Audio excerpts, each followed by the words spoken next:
दोस्तों, अगर आप भी विराट कोहली और ऋषभ पंत को शानदार खिलाड़ी मानते हैं, चाहते हैं team India T20 world cup जीते, तो हमारे इस वीडियो को दिल से एक लाइक जरूर कीजिएगा। आज का लाइक टारगेट 200 लाइक का है, तो दिल से लाइक करना बिल्कुल ना भूलें। चलिए बिना किसी देरी के शुरू करते हैं वीडियो को। तो दोस्तों, जैसा कि आप सभी तो जानते ही हैं कि भारत और पाकिस्तान के बीच T20 विश्व कप का पहला मुकाबला न्यूयॉर्क के नसाउ काउंटी क्रिकेट स्टेडियम में खेला गया। यहाँ पर जीत के लिए पाकिस्तान के कप्तान बाबर आजम ने पहले बल्लेबाजी करने का फैसला किया। उन्हें लगा था कि यदि वो पहले बैटिंग करते हुए 200 रन भी बना लेते हैं तो टीम इंडिया को कड़ी टक्कर देने में कामयाब हो जाएंगे, क्योंकि उनके पास एक से बढ़कर एक गेंदबाज थे और उन्होंने भारत को कड़ी टक्कर भी दी। एक पल के लिए भी ऐसा नहीं लगा कि मैच एक तरफा हो रहा है और अंतिम ओवर में तो जाकर मैच लगभग भारत की पकड़ में ही नहीं था। और दोस्तों, फिर जो चमत्कार हुआ उसके बाद तो सबके होश ही उड़ गए। जी हाँ, दरअसल पाकिस्तान की तरफ से ओपनिंग करने बाबर आजम के साथ मोहम्मद रिजवान आए थे, लेकिन उनकी शुरुआत बिल्कुल भी अच्छी नहीं हुई। भारतीय गेंदबाजों ने उन्हें पूरी तरह से तहस नहस करके रख दिया था।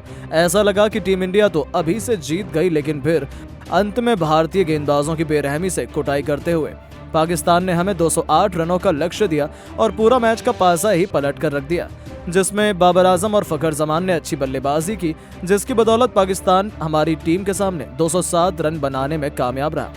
पाक कप्तान बाबर 79 रनों की शानदार पारी खेली, वहीं 56 रन बनाकर फखर ने भी महफिल लूटी। आखिर में इफ्तिखार अहमद ने कुछ अच्छे शॉट खेलकर अपनी टीम को एक बड़े लक्ष्य तक पहुंचा दिया।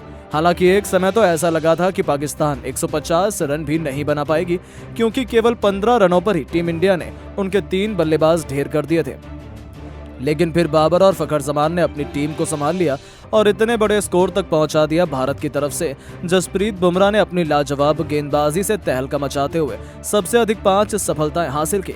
वहीं एक विकेट कुलदीप यादव को भी मिला, वहीं बाकी गेंदबाजों को निराशा हाथ लगी। अब टीम इंडिया को 20 ओवरों में 208 रनों की दरकार थी। लक्ष्य काफी बड़ा था। ऐसे में कप्तान रोहित और उनके नए साथी ऋषभ पंत से धमाकेदार शुरुआत की उम्मीद थी। आपको बता दें, इन दोनों ही बल्लेबाजों ने आते ही आक्रामक बल्लेबाजी करनी शुरू कर दी। 3 ओवरों में टीम इंडिया का स्कोर 36 रनों के पार था। इन दोनों ने पाकिस्तान को हक्का बक्का कर दिया था। ऐसा लगा था कि ये दोनों बल्लेबाज इस मुकाबले में पाक गेंदबाजों पर जरा भी तरस नहीं खाएंगे, लेकिन चौथे ही ओवर में भारत को तगड़ा झटका लगा और पंत 9 गेंदों का सामना करते हुए 18 रन बनाकर पवेलियन लौट गए। उन्हें शाहीन अफरीदी ने पवेलियन की राह दिखाई। अब मैदान पर आ गए थे किंग कोहली। मैदान पर मौजूद थे भारत के 2 सबसे महान बल्लेबाज, जो पाकिस्तान को पल भर में तबाह बर्बाद करने का दमखम रखते थे। कप्तान रोहित के साथ मिलकर उन्होंने तेजी से भारत को लक्ष्य की तरफ बढ़ाना शुरू किया, पर दोस्तों पेस अटैक के आगे दोनों ही बल्लेबाज जूझते नजर आए। मोहम्मद आमिर और हैरिस रऊफ ने दोनों को बांधे रखा था, लेकिन तूफान को कोई कब तक रोक सकता है। कोलकाता ने आमिर के ओवर में 2 छक्के और 1 चौका लगाते हुए ये बताया कि आखिर किंग कौन है। उन दोनों के बीच एक अच्छी पार्टनरशिप पनपने लगी थी। दोनों ने देखते ही देखते टीम इंडिया को मैच में बराबरी पर ला खड़ा किया। दोनों ने 50 रनों से अधिक की साझेदारी बनाई, जिसकी बदौलत ही भारत 10 ओवरों में 109 रन तक पहुंच पाया। लेकिन फिर अच्छी बल्लेबाजी कर रहे रोहित शादाब की गेंद पर कैच आउट हो गए। हालांकि जाने से पहले उन्होंने 48 रनों की एक शानदार पारी खेली। अब मैदान पर थे किंग कोहली और हार्दिक पांड्या। जी हाँ, ये वही बल्लेबाज हैं जिनसे इस वक्त दुनिया भर, खास तौर पर पाकिस्तान के गेंदबाज खौफ खाते हैं। टीम इंडिया को जीत दिलाने की जिम्मेदारी इन दोनों बल्लेबाजों के कंधों पर थी। बता दें, इन दोनों ने संभलकर भारत को जीत की तरफ बढ़ाना शुरू किया। हालांकि इस बीच रनों की रफ्तार में लगाम सी लग चुकी थी। 14 ओवरों में टीम इंडिया 140 रन भी नहीं बना पाई थी। हालांकि फिर उन्होंने काउंटर अटैक करने का मन बनाया। इन दोनों के बीच देखते ही देखते 50 रनों की पार्टनरशिप हो चुकी थी। कोहली ने दोबारा पाकिस्तान की धज्जियां उड़ाते हुए 32 गेंद पर अर्धशतक ठोक दिया था। पांड्या भी अपने ताबड़तोड़ बल्लेबाजी से उनका बखूबी साथ निभा रहे थे। इन दोनों की आतिशी बल्लेबाजी के दम पर इंडिया ने मुकाबले को अंत तक पहुंचा दिया। आखिर 5 ओवर में भारत को जीत के लिए 58 रनों की जरूरत थी। जीत काफी मुश्किल लग रही थी, क्योंकि हर ओवर में लगभग 15 रन बनाने थे। ऐसे में इन दोनों ही बल्लेबाजों को करिश्माई बल्लेबाजी करनी थी। पारी के 16वें ओवर में गेंदबाजी करने आए थे हैरिस रऊफ, और उनको आड़े हाथे लेते हुए पांड्या ने 1 नहीं 2 नहीं बल्कि कुल 3 छक्के लगा दिए।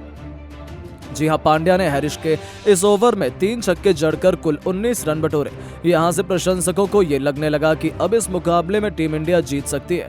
पांड्या ऐसी बल्लेबाजी कर रहे थे जैसा किसी ने सोचा तक नहीं था। हालांकि फिर मोहम्मद आमिर के दम पर पाकिस्तान ने भी वापसी करी और 17वें ओवर में टीम इंडिया केवल 5 रन बना पाई थी।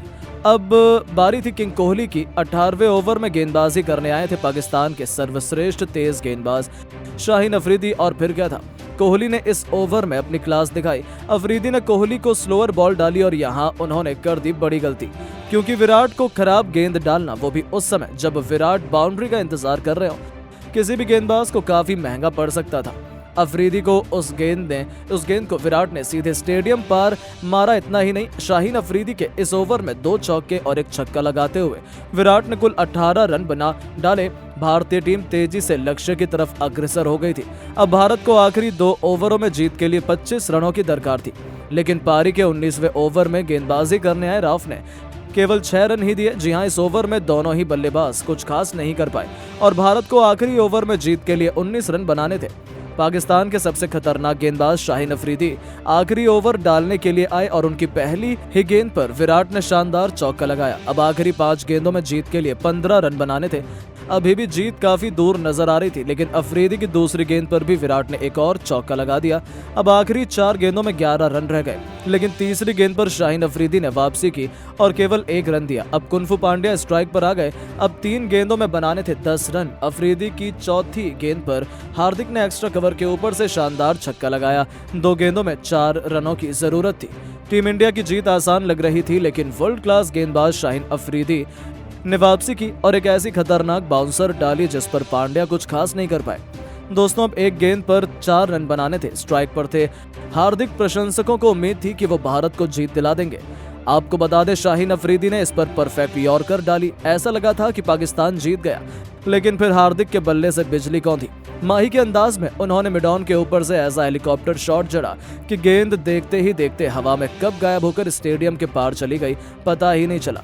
और इस गगनचुंबी छक्के की बदौलत हार्दिक पांड्या ने एक मस्ट विन मुकाबले में टीम इंडिया को न केवल जीत दिलाई, बल्कि पाकिस्तान के घमंड को चूर चूर कर नया इतिहास लिख दिया। जहां पाकिस्तानी टीम और उनके फैंस तो स्टेडियम में ही आंसू बहाने लगे थे। जी हां दोस्तों, इस रोमांचक प्रैक्टिस मुकाबले में एक बार फिर टीम इंडिया ने अपनी जीत का झंडा गाड़ दिया था।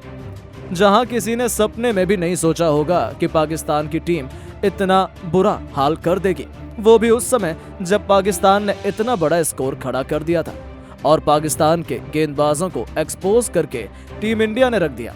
अब एक ऐसा ही कांटे का मुकाबला एक बार फिर हमें 9 जून को इंडिया और पाकिस्तान के बीच देखने को मिल सकता है। लेकिन दोस्तों, अब आपको क्या लगता है, पाकिस्तान के खिलाफ भारत की तरफ से सबसे ज्यादा रन कौन सा बल्लेबाज बनाएगा? हमें कमेंट करके जरूर बताएं और ऐसे ही शानदार खबरों के लिए हमारे इस चैनल को सब्सक्राइब करना ना भूलें। धन्यवाद।